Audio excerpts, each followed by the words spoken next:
Randomization guarantees on average covariate balance, but in any one experimental replication, covariates can be far from balanced.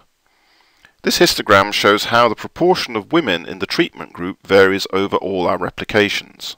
On average, the split is 0.5, but there are some where the proportion is less than 0.4 and others where it's more than 0.6. In any individual experiment, this will, of course, have an impact on the size of the estimated average treatment effect. In fact, in this simulation, the correlation between the proportion of women in the treatment group and the size of the treatment effect is 0.2. So again, we're led to ask, what can we claim on the basis of a single experiment?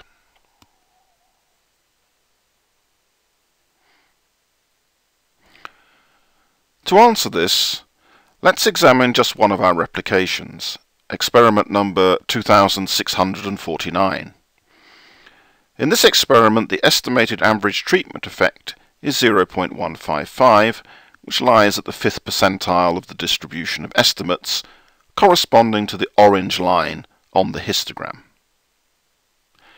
Using the known standard error, known because we are in the lucky position of observing the distribution of estimates, the 95% confidence interval around this estimate ranges between -0.13 and 0.44, which includes both 0 and the true average, though we normally wouldn't know the latter. Using the estimated standard error, i.e. estimated purely on the basis of knowing the pooled sample standard deviation, the 95% confidence interval ranges between -0.15 and 0.47. But what, based just on the evidence of experiment 2649, should we conclude about the effect of the treatment on the outcome?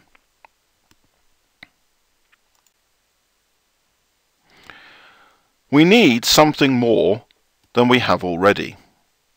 We need to know the distribution of outcomes that we would observe in our sequence of replicated experiments if it were the case that the true average treatment effect were equal to 0. This is represented by the grey histogram centered on 0 in the left-hand portion of the figure. In general, we define a p-value as the probability of the data conditional on the truth of the null hypothesis. Now focus on the value of the average treatment effect at the 5th percentile of the purple histogram. That is 0.155. It's the point represented by the solid orange line. And remember that the purple histogram is centered around the true average treatment effect. What point does that correspond to in the distribution of values represented by the grey histogram, the distribution of treatment effects assuming the null hypothesis is true? In the grey histogram, approximately 14% of the values are as large or larger than 0.155. Observing an estimate as large or larger than 0.155 wouldn't be that unusual if the treatment effect were really equal to 0. In that case, it would be very odd to regard the estimate we get from this one experiment as strong evidence against the null hypothesis. What would count as evidence against the null, in the absence of any other information, is partly a matter of convention. If the null hypothesis is true, then 5% of replications would produce an estimated treatment effect at least as great as 0.24, the dashed orange line, which corresponds to a significance level of 5% in a one-tailed test. And if the null hypothesis is true, then 2.5% of replications would produce an estimated treatment effect at least as great as 0.29, the dashed green line, which corresponds to significance at the 5% level in a two-tailed test.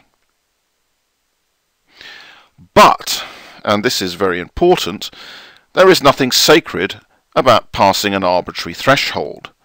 God does not love 0.050 more than she loves 0.051, and potentially a lot of damage is caused to the integrity of the scientific process by pretending that she does.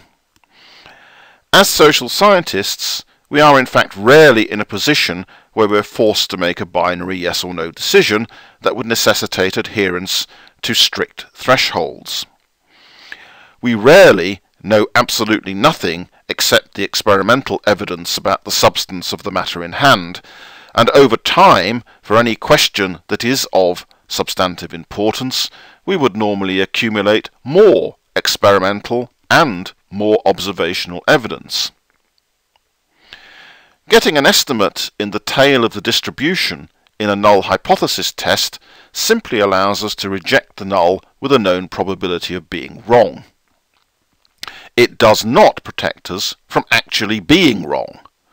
Failing to get a value in the tail or tails entitles us to say that the evidence from this one experiment is insufficient to reject the null. It's a statement about the state of the evidence, not about any particular value of the treatment effect we may have estimated.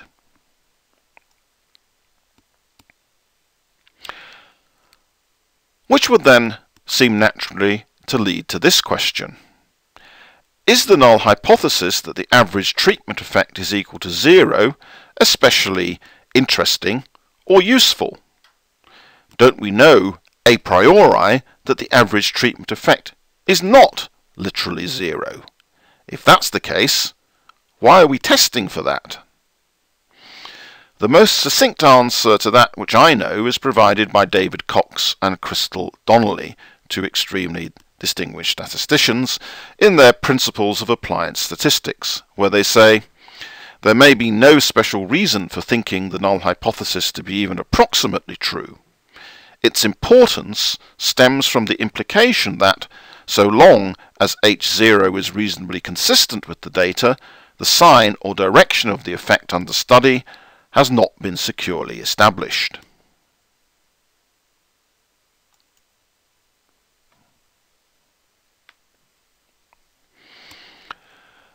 Let's come back again to covariate balance. So far, I've made no use of the information we have on the sex of the subjects.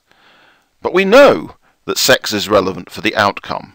We know because we made it so.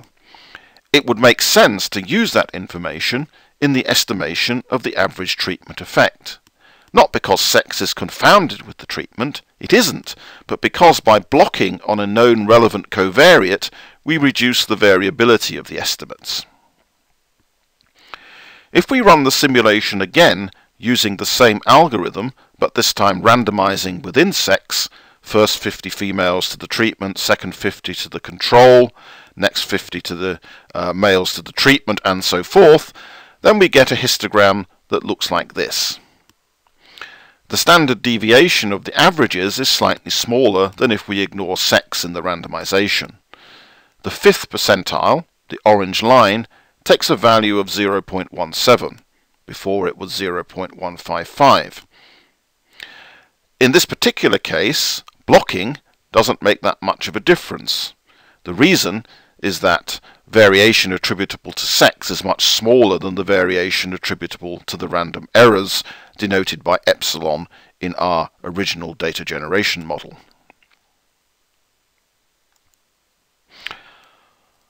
I will end this section with a quotation from the well-known British statistician Stevenson, whose experience is, amongst other things, in the conduct of clinical trials.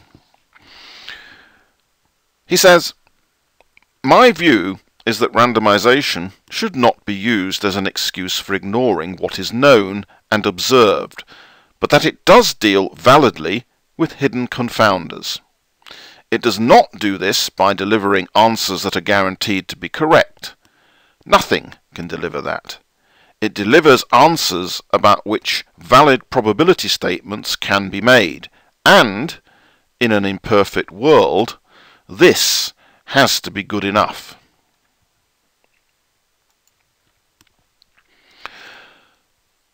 Up to now, I've only considered experimental setups with a very simple design. Of course, experimental designs can be very complex.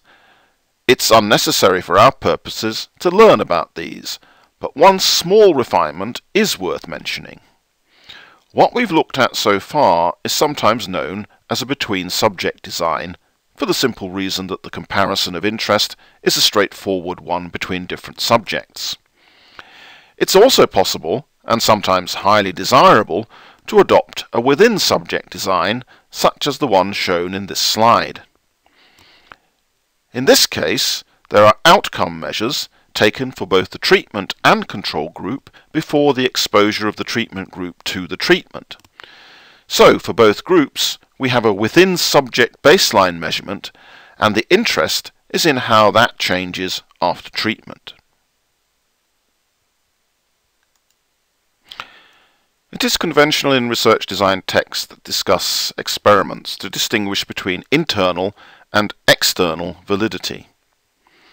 Internally valid designs are resistant to rival explanations that claim the treatment is not the cause of an observed effect.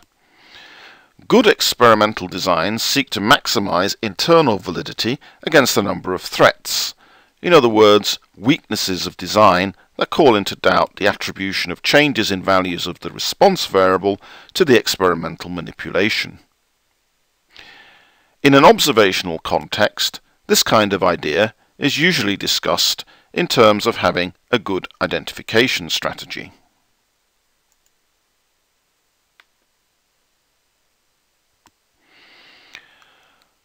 Threats to internal validity are discussed, often at length, in all of the standard textbooks, and I leave to you as a homework exercise to look up the meaning of the various terms on this slide. At the bottom of the slide you will find one particular reference which I think will be helpful.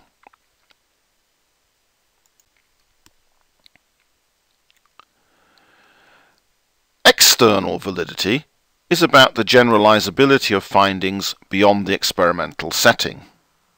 Of key importance here, particularly from a public policy point of view, is how well experimental results will travel from one situation to another. One of the best treatments of this issue is the book by Cartwright and Hardy listed at the bottom of the slide. They systematically go through the questions that you have to ask yourself before you can conclude with some confidence that what has worked there will work here. They also have some nice examples of experiments that failed to travel. Clearly, for a policy intervention based on evidence from an RCT to travel, you have to be sure that the experiment has identified the right causal principle.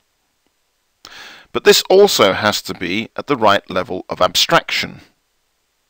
They cite an example of an RCT that seemed to show in one culture that giving advice about nutrition to the mothers of young children improved the health outcomes for those children. However, when the same thing was tried in another context, there was no difference between the treatment and the control group. It turned out that in the second context, it was not the mothers, but the mother-in-law and the older children who were in day-to-day charge of cooking and food purchase. The correct principle was not inform the mother, but inform whoever is in charge of the food. Likewise, an experiment in one part of the United States on school class sizes appeared to show that smaller classes benefited pupil learning. When repeated elsewhere, no differences were found between classes of different sizes. The explanation, apparently, was that in the first location there was plenty of empty classroom space available, as well as an oversupply of competent teachers. In the second location, however, neither of these conditions was in place. Even if the right principle is identified, at the right level of abstraction, all of the relevant supporting conditions need to be in place for the intervention to succeed. Finally, there is the issue of unintended consequences. If we make an intervention at one point in a complex interconnected system, we may well change positively the thing we are interested in. But we may also change other things in a negative direction. It is the overall net effect of the intervention that should be of most interest to us. This is a point we will return to in a later lecture.